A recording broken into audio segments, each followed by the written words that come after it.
In 1965, two men made a bet that almost destroyed both of their companies. One ran the world's most powerful airline, the other ran the world's most ambitious aircraft manufacturer, and together they built something that changed how every person on Earth moves through the world. This is the story of the Boeing 747, and it's not just a story about a plane. Back in the early 1960s, flying was still for the wealthy. A round trip from New York to London cost the equivalent of several months' salary for an average worker. The jets existed, the routes existed, but the seats were simply too expensive for most people to ever sit in one. Pan Am's Juan Trippe had been trying to fix that his entire career. He'd introduced economy class. He'd pushed for cheaper fares, but the planes themselves were the problem. The Boeing 707 carried about 140 passengers. To fill it profitably, you had to charge a lot per seat. Trippe wanted to charge less, which meant he needed to carry more people, a lot more. So in 1965, he walked into a meeting with Boeing's Bill Allen and said 4 words that would reshape aviation forever. "If you build it, I'll buy it." Allen looked back and said, "If you buy it, I'll build it." That handshake started one of the most audacious engineering projects in history. The plane they were describing didn't exist yet, and nobody was sure it could. Boeing had 28 months to design it, 2/3 of the normal timeline. The development cost more than Boeing's entire net worth at the time. The company borrowed so heavily that its own bankers privately wondered if it would survive if the project failed. Inside Boeing, they called it betting the company, because that's exactly what it was. The engineering team, nicknamed the Incredibles for what they pulled off, designed the 747 from scratch with one core idea driving every decision. More seats meant lower costs per passenger, and lower costs meant more people could fly. But here's where it gets interesting. The iconic hump on the 747's nose wasn't designed to be a passenger lounge. It was designed for cargo. Boeing and Trippe both assumed supersonic planes would eventually replace jets for passengers, so they built the 747 to convert easily into a freighter. Cockpit up top, nose door in front.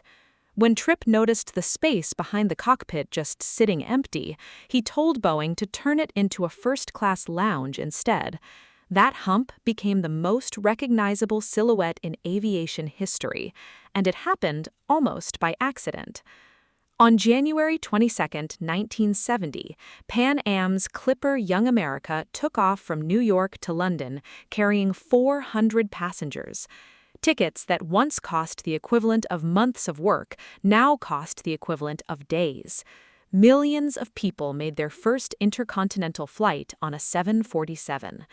Bill Gates once described the 747 as the world's first World Wide Web because it did what the internet would later do for information. It connected people who had never been able to reach each other before. And then the 747 did something no one expected. It kept getting better. Boeing didn't just build one version and call it done. They kept updating it. The 747-200 added more range.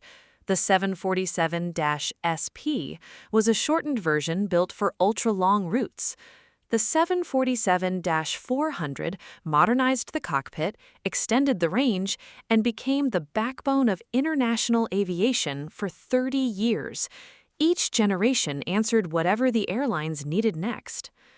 It also kept finding new jobs nobody designed it for. The U.S. Air Force converted 2 into Air Force One, capable of flying 1/3 of the way around the world without refueling and hardened against nuclear attack. NASA strapped space shuttles on top of 2 of them to ferry orbiters across the country. Boeing built a wildly modified version called the Dreamlifter to carry 787 fuselage segments between factories. The 747 became a cargo hauler, a flying telescope, a doomsday command center, and a presidential palace, all from the same basic airframe. Then, in the 2000s, Airbus came for it with the A380, a bigger plane, a double-decker. Airbus called it the future of aviation. But the A380 had one critical flaw the 747 didn't share. It couldn't be converted into a freighter. When passenger demand collapsed during COVID, airlines dumped their A380s overnight. There was nowhere else for that plane to go. Airbus killed the program in 2019. The 747 kept flying. Boeing delivered the very last 747 in January 2023.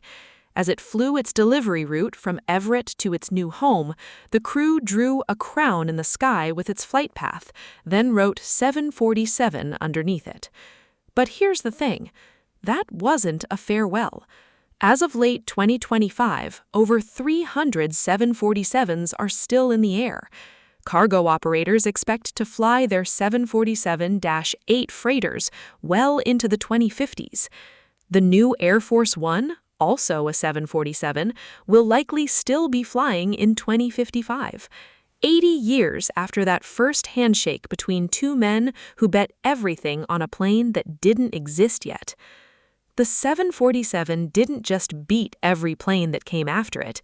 It outlived the airline that built it, the era it was designed for, and every competitor that tried to replace it. Most planes solve a problem and then get replaced when the problem changes. The 747 solved a problem and then kept finding new ones to solve. That's the difference between a good plane and an icon.